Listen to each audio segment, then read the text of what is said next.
अस्सलाम वालेकुम, मैं हूं शाहिद हुसैन। उम्मीद करता हूं आप सब खैरियत से होंगे।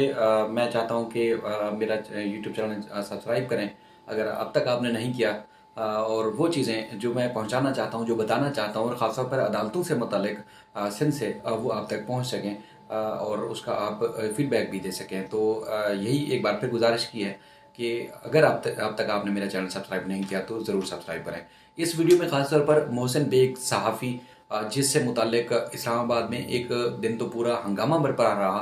उसके बाद भी मुख्तलिफ अवकात में जब उनको पेश किया जाता है इस्लामाबाद में, या उसके बाद फिर जो मुख्तलिफ उनकी जो है वकला की जानिब से, या इस्लामाबाद हाई कोर्ट में जब ये केस चलता है, तो उस दिन भी मीडिया की खबरों की जीनत बना रहता है और सोशल मीडिया भी बेशुमार जो है बात होती है, खासतौर पर मुराद सईद से मुतालिक, रिमार्क से मुतालिक। और आपको याद होगा गरीदा फारूकी के प्रोग्राम में जब उन्होंने कारकर्दगी से मुतालिक जो बात की थी, गरीदा फारूकी ने सवाल उठाया था कि मुराद सईद को पहले नंबर वजारत जो है उनकी पहले नंबर पे क्यों आई है, तो उस पर उन्होंने जो रिमार्क्स दिए उसके बाद जो है उनके ऊपर मुकदमा दर्ज हुआ। अच्छा, उसके बाद फिर पिछली दफ़ा मैंने आपको खासतौर पर रिपोर्ट किया कि कराची में जो उनके खिलाफ मुकदमा दर्ज किया गया था 16 फरवरी को, उसके बाद फिर उस मुकदमे को चैलेंज किया था मोहसिन बेग की तरफ से जो है वो लतीफ़ खोसा एडवोकेट, जो कि साबिक गवर्नर पंजाब हैं और पीपल्स पार्टी के रहनुमा भी हैं। आज यानी कि एक हफ्ते का टाइम रखा था, आज जब केस की समाअत हुई तो उस सारी केस की तफसीलात बताने लगा हूँ आपको। और उसके बाद फिर तकरीबन 1.5 घंटा, पूरा 1.5 घंटा, 1 घंटा या 1 घंटा 10 मिनट जो है तकरीबन लतीफ़ खोसा साहब ने दलाइल दिए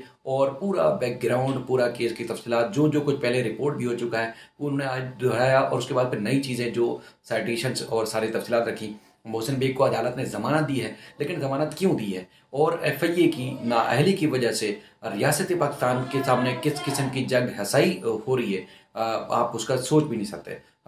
यानी कि अफसरान इस तरह नाअहल होते हैं या इस तरह जो है वो उनके पास उनको कमांड भी नहीं है, तो वो किस तरह अदालत के सामने या उसके बाद फिर मीडिया के सामने या उसके बाद फिर रियासत पाकिस्तान उनके ऊपर जो है वो कैसे एतमाद करके या उनको जो है वो उनके ऊपर कैसे जो है उनके ऊपर यकीन करने के बाद जो है रियासत पाकिस्तान कोई भी उनसे काम ले सकती है, नहीं ले सकती, क्योंकि इस कदर वो नाअहल है कि हमेशा उन्होंने रसवा किया। बड़े बड़े स्कैंडल हैं। बहरहाल चूंकि ये मेरा टॉपिक दूसरा नहीं है, खासतौर पर ये मोहसिन बेग का ही है, तो मोहसिन बेग के जो केस था उसमें FIA का जो शर्मनाक एक रवैया सामने आया वो नाकाबिले बयान है। जो कुछ हुआ एज इट इज़ मैं कोशिश करूंगा बताऊंगा।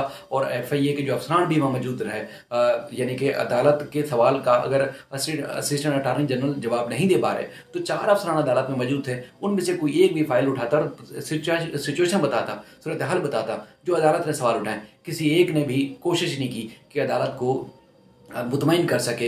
यहाँ पे रियासत पाकिस्तान की बदनामी हो रही है, वज़ीर आज़म पाकिस्तान, या उसके बाद फिर एक वफाकी वज़ीर की तजलील हुई और उसके बाद फिर किसी को जो है वो शायद उनको एहसास ही नहीं है, यानी कि अपना भी काम नहीं करते, और अगर कोई तवक्को करके कोई इदारा उनसे कोई काम लेने की भी कोशिश करता है तो वो भी नहीं कर पाते।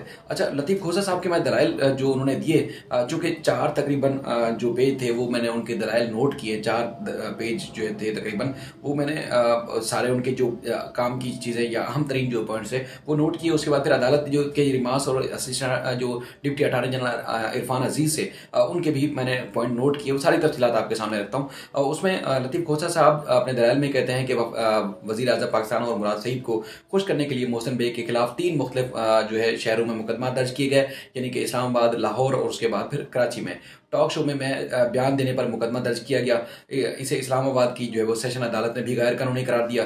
मोहसिन बेग को हवाई फायरिंग के इल्ज़ाम में अडियाला जेल में रखा गया है। जो उनके ऊपर मुकदमा था मुराद सईद से मुतालिक, उस मुकदमे में उनकी जमानत हो गई है, उनका कहना था। और मोहसिन बेग ने अपने दिफा में हवाई फायरिंग की और मुल्क में चूंकि उनका कहना था कि चोरियों, डकैतियों और इस तरह सूरत हाल चल रही है कि मोहसिन बेग के तो सीधा फायर करना चाहिए था, चूंकि लोगों की जानें जा रही हैं, माल जा रहा है, और उसके बाद फिर खासतौर पर रेप के केसेस हो रहे हैं, लोग घरों में घुसते हैं और चोरी डकैती के साथ साथ रेप की वारदातें भी कर देते हैं। तो इस तरह मोहसिन बेग ने जो अपने दिफा में काम किया, असला निकाला और उसके बाद फिर जो फायर किया, वो बिल्कुल ठीक किया उनका कहना है, क्योंकि ना तो ये वर्दी में थे और ना ही इनके पास कोई वारंट था। चूंकि एक सहाफ़ी हैं, सीनियर सहाफ़ी थे मोहसिन बेग, तो उनको अपने हकूक़ का भी पता था, तो उन्होंने वारंट मांगे, तो इनके पास वारंट की कॉपी भी नहीं थी, तो इसलिए उनको रियासत पाकिस्तान ने असला दिया हुआ है, लाइसेंस याफ्ता है, तो वो चाहते तो अपने दिफा में स्ट्रेट फायर कर सकते थे। और उनका कहना था कि तमाम जो शहरी हैं उनको भी जो है वो अपनी जान को जब उनको खतरा महसूस हो तो उनको उनको हक दिया जाना चाहिए कि वो स्ट्रेट फायर करें।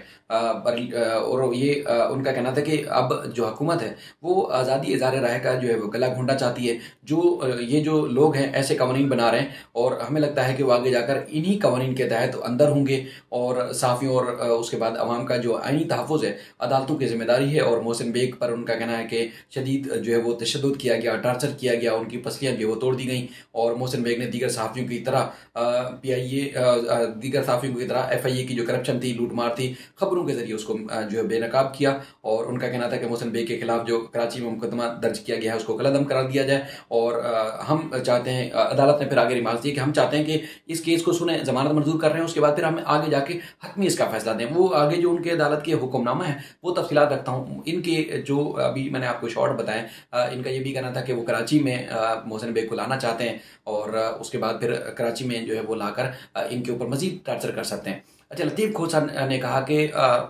एक अब्दुल वासे एक मुल्ज़िम था जिसमें जो FIA का एक तफ्तीशी अफसर था मोहम्मद खान जो है मीरानी, वो मोहम्मद खान मीरानी जो है उसमें उस वासे खान और एक अली उल्ला एक मुल्ज़िम है जिसका चाचा जो है ताजिर है, उससे उन्होंने जो है वो पैसे जो है वो मांगे और उसके बाद फिर उस उन चीज़ों को खबर के ज़रिए मोहसिन बेग ने बेनकाब किया। और उसके बाद फिर मोहसिन अली जो मेहरानी था उसकी जो शिकायत थी वो शिकायत भी जो है वो की गई थी मीरानी के खिलाफ, जो कि FIA का तफ्तीशी अफसर था उसके खिलाफ। तो उसके बावजूद जो है उनको उनके खिलाफ ना कार्रवाई हुई। फिर आगे उसके बाद फिर मोहसिन बेग के खिलाफ मुकदमा दर्ज किया गया। अच्छा, यानी कि जो मैंने दलाइल सुने, क्योंकि वो कह रहे हैं कि जिन्ना अखबार के एडिटर हैं और एडिटर जो है वो खबर के लिए उन्होंने रब्ता किया, यानी कि तब FIA के लोगों से या जो उसके बाद जो मुलजमान थे जिनके खिलाफ, जिन ताजरों के खिलाफ FIA इंक्वायरी कर रहा था, तो मौक़िफ़ लेने के लिए फ़ोन किया और उसके बाद फिर वो सारा मलबा इनके ऊपर डाल दिया गया, यानी कि मनी लॉन्ड्रिंग के इल्ज़ामात भी लगा दिए गए। और उसके बाद फिर एक दबाव डालकर मुलजिम को रिलीफ देने की कोशिश भी की। ये इल्ज़ामात हैं FIA के मोहसिन बेग के ऊपर। तो उनका कहना है कि वो बनते नहीं है, एक सहाफ़ी की हैसियत से अगर कोई फ़ोन करता है तो उनका काम नहीं है। यानी कि अगर जो लतीफ़ खोसा साहब के जो मैंने दलाइल सुने, तो मैं जो नुक्ते खुद नोट कर सका हूँ कि मैं मतलब जो उनके दलाइल में जो कमज़ोरियाँ थी या वीकनेस थी या उनके दलाइल में, उनके दलाइल के जवाब में क्या दलाइल हो सकते थे, वो मैं भी अगर देना चाहता तो कई ऐसे सवालात थे जिनका मैं खुद जवाब दे सकता था। यानी कि एक एडिटर जो है अखबार का, वो कभी भी किसी तफ्तीशी अफसर या किसी भी रेलिवेंट शख्स को 99% इम्कान होता है कि कभी वो फ़ोन ही नहीं करता। अगर किसी की खबर लगानी होती है, वो तो ऊपर ऑब्जर्वर होते हैं, ऊपर हेड करते हैं चीज़ों को।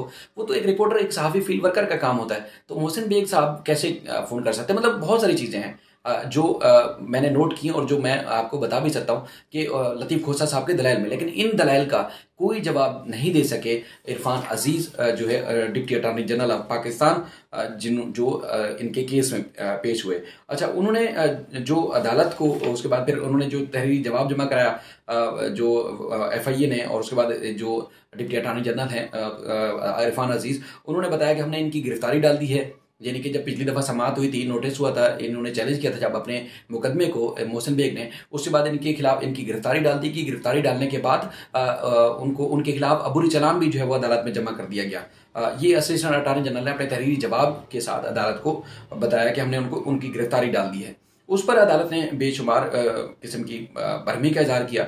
और उसके बाद फिर वो कह रहे थे कि जो असिस्टेंट डिप्टी अटॉर्नी जनरल थे कि FIA की जानिब से मुझे आज ही दस्तावेज़ात मसूल हुई हैं और मोहसिन बेग के ऊपर मनी लॉन्ड्रिंग के भी जो है वो इल्ज़ामात हैं। और उसके बाद फिर हम उस पर अदालत ने कहा कि हमने जो सवालात पूछे हैं जस्टिस मोहम्मद इकबाल कल्लो साहब ने, उन सवालात का जवाब दें।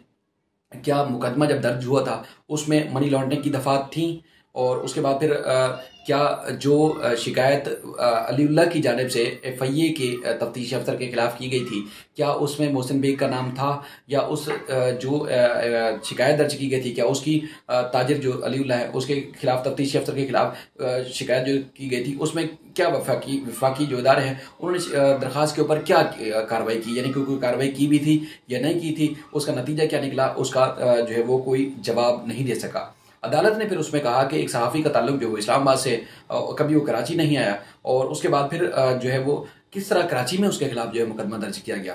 तो उसमें फिर वही डिप्टी अटॉर्नी जनरल ने कहा कि मुझे सिर्फ एक दिन की मोहलत दी जाए, दस्तावेजात का जायजा ले लूँ, और उसके बाद फिर चूंकि कुछ नए सवाल भी लतीफ़ खोसा साहब ने उठाए, तो हम उन सवालात का जो है वो आपको जवाब देना चाहते हैं, लिहाजा हमें मोहलत दी जाए, कल रख लें, यानी कि हफ्ते के रोज़ रख लें या उसके बाद पीर को रख लें। अदालत ने कहा कि नहीं, हम उनको नहीं, ये उनको टाइम नहीं देंगे, चूँकि जो बातें हो चुकी थी उनका एक भी जवाब नहीं दे सके। यानी कि अगर जज साहब ने कहा कि जो आपने इल्ज़ामात लगाए, यानी कि एफआईआर में या बुरी चलान में या लतीफ़ खोसा साहब अपने दिफा में जो बात कर रहे हैं, हम तो आपको सुनना चाहते हैं कि इनके दिफा में आप कोई ऐसे ठोस और मजबूत दलाइल दें जो हमारा तासुर बन चुका है, यानी कि एक माइंड में एक बात आ चुकी है कि मोहसिन बेग के खिलाफ मुकदमा गलत दर्ज किया गया है, तो उस तासुर को आप ख़त्म करें और अपने दिफा में, रियासत पाकिस्तान के दिफा में कोई बात तो बोलें, कोई दलाइल तो दें, कोई शवाहिद और सबूत तो दें। लेकिन उनके पास कोई नहीं था और उसमें मतलब कोई एक लफ्ज़ का भी जवाब नहीं दे सके वो। उस पर उन्होंने कहा कि अगर ये बदनीति साबित हुई तो हम फिर तफ्तीशी अफसर की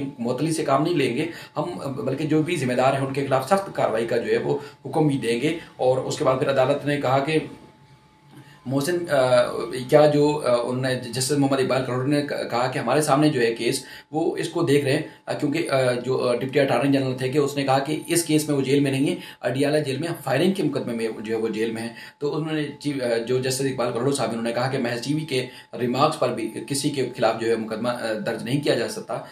और उसके बाद फिर इस मुल्क में जो है कोई बादशाहत नहीं है जो चाहें कर सकें और करते रहें, और किसी के हकूक़ का भी ख्याल नहीं रखेंगे, ऐसा हो नहीं सकता। और सहाफ़ी के खिलाफ जो मनी लॉन्ड्रिंग और दीगर संगीन इल्ज़ामात के तहत जो है मुकदमा दर्ज किया गया। अगर किसी के पास पैसे हैं तो वो बैंक में रखेगा, अपनी जेब में जो है वो नहीं लेके घूमेगा, और हम जिम्मेदारों के खिलाफ सख्त कार्रवाई का हुक्म देंगे, बल्कि नौकरी से भी उसको हाथ धोना पड़ेंगे। और अदालत ने कहा कि जो सवालात उठाए इसका कोई जवाब तसल्ली बख्श अब तक जो है कोई जवाब नहीं दिया गया। उस पर अदालत ने ये सारी ऑब्जर्वेशन के बाद एक शिकायत मांगी, और उसके बाद जो FIA के अफसरान वहाँ मौजूद थे, एक अफसर जो फाइल को आगे पीछे इधर उधर लेके जाता रहा, लेकिन वो ना तो कोई दस्तावेजात पेश कर सका और ना ही कोई जबानी कोई बोल सके। लेकिन इन चार यानी कि काबिल तरीन होंगे अपने हिसाब से, वो अदालत में मौजूद रहे। लेकिन जब अदालत की जानिब से सजनिश की जा रही थी, जब मोहसिन बेग को जमानत मंजूर की जा रही थी, उस वक्त जो है वो उन्होंने कोई जवाब भी नहीं दिया, कोई बात भी नहीं की। बाद दफ़ा होता है जब हाई प्रोफाइल केसेस होते हैं तो फिर जब केस मजबूत हो तो तफ्तीशी अफसर हो या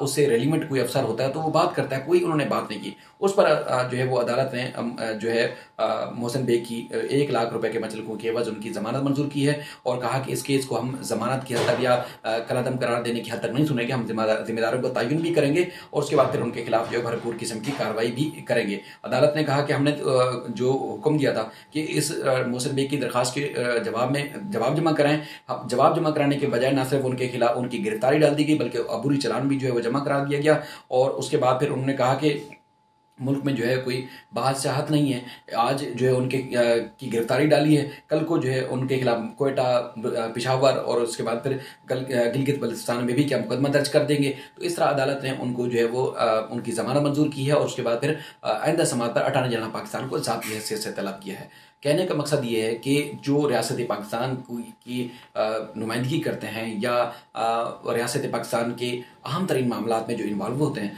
तो क्या वो इस हद तक काबिल होंगे कि किसी भी सवाल का जवाब नहीं दे सकेंगे। होता यह है कि जैसे बेशुमार जो हमारे दोस्त हैं या सहाफ़ी हैं इस्लामाबाद से भी, हमने भी यहाँ से जस्टिस अतहर मिनल्ला साहब जो कि इस्लामाबाद के चीफ जस्टिस हैं उनके मुतालिक भी बातें की।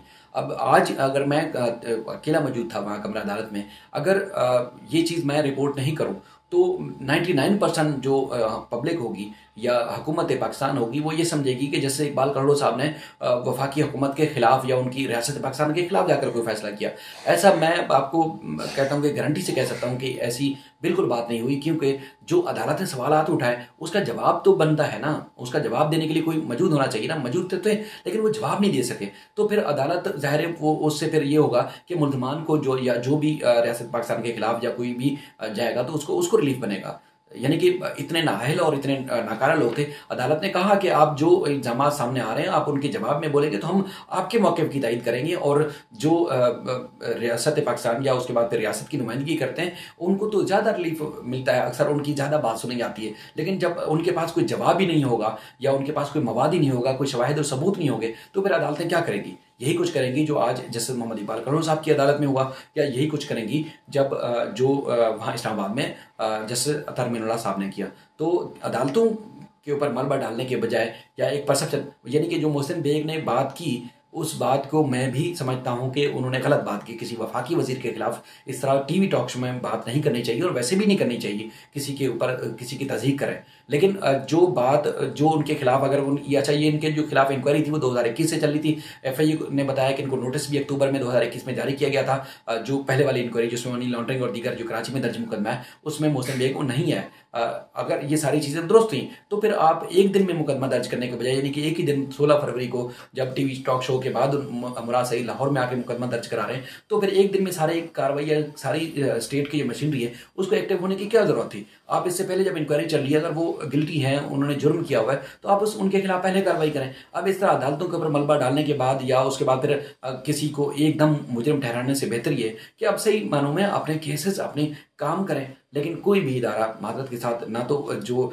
सरकारी वकला है वो इस लायक हैं कि वो रियासत पाकिस्तान की नुमाइंदगी कर सकें, और जिन इदारों से तवक्कुआत लगाई होती हैं, चाहे नैब हो, एफआईए हो, पुलिस हो, प्रोसिक्यूशन, कोई भी इदारा हो, वो भी रियासत पाकिस्तान की सही मानों में जो है वो केसेस की पैरवी नहीं कर पाते, जिसका अल्टीमेट जो फ़ायदा होता है वो मुल्ज़मान को होता है। इसी वजह से जग हसाई भी हो रही है और इसी वजह से तजलील भी हो रही है। तो बहरहाल ये अहम तरीन पॉइंट्स थे जो मैंने आपके सामने रखे। अपना ख्याल रखिएगा। अल्लाह हाफ़िज़।